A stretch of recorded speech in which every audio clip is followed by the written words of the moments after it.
جی بلال، مشرقی بائی پاس وکرا منڈی کے قریب جو ہے وہ پولیس پر دستی بم حملہ کیا گیا، اس حوالے سے تفصیل دیجیے۔ جی بالکل، اب سے کچھ دیر قبل جو ہے کوئٹہ کا علاقہ ہے مشرقی بائی پاس، جہاں پر جو قائم بکرا منڈی ہے اس کے قریب پولیس وین پر جو ہے نامعلوم افراد کی جانب سے ایک دستی بم حملہ کیا گیا ہے، جس کے نتیجے میں جو ہے ایس ایچ او منظور شہید تھانہ سمیت جو ہے 3 افراد زخمی ہونے کی اطلاعات ہیں، جن کو جو ہے فوری طور پر اسپتال منتقل کیا جا رہا ہے اور وہاں پر جو ہے ان کو طبی امداد دی جائے گی۔ اس کے علاوہ جو پولیس اور دیگر قانون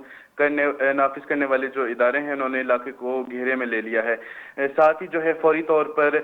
جو شاہد رند ہیں ترجمان حکومت بلوچستان، ان کی جانب سے بیان جاری کیا گیا ہے، جس میں جو ہے انہوں نے پولیس وین پر جو دستی بم حملے کی جو ہے مذمت کی ہے، اور ساتھ ہی کہا ہے کہ امن کے دشمن جو ہے وہ بلوچستان کا ماحول خراب کرنا چاہتے ہیں اور حملے میں ملوث عناصر کو قانون کے کٹہرے میں لایا جائے گا۔ اور ساتھ ہی ساتھ انہوں نے کہا کہ واقعے کی تحقیقات کی جا رہی ہیں اور ہر پہلو سے جو ہے جائزہ لیا جا رہا ہے اور بلوچستان میں عوام اور فورسز کی قربانیاں جو ہیں ان کو رائیگاں نہیں جانے دیا جائے گا۔ ساتھ ہی ساتھ یہ بھی بتاتے چلوں کہ جو ہے گزشتہ 3 روز میں کوئٹہ شہر جیسے اہم شہر میں جو ہے متواتر طریقے سے جو ہے آج یہ تیسرا دھماکہ ہوا ہے۔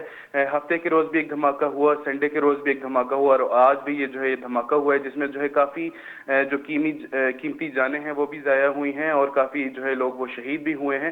تو اسی طریقے سے جو ہے یہ آج تیسرا دھماکہ ہے کوئٹہ شہر میں، جبکہ جو قانون نافذ کرنے والے ادارے ہیں ان کی جانب سے کوئی جو سیکیورٹی ہے اس کی کوئی مزید سخت انتظامات ہمیں نظر میں نہیں آ رہے، نہ ہی کوئی زیادہ جو ہے چیک پوسٹیں بنائی گئی ہیں، نہ ہی کوئی جو ہے گشت نظر آ رہا ہے۔ معمول کے مطابق سیکیورٹی ہے، مگر آج جو ہے یہ تیسرا دھماکہ ہوا ہے کوئٹہ میں۔ جی بہت بہت شکریہ۔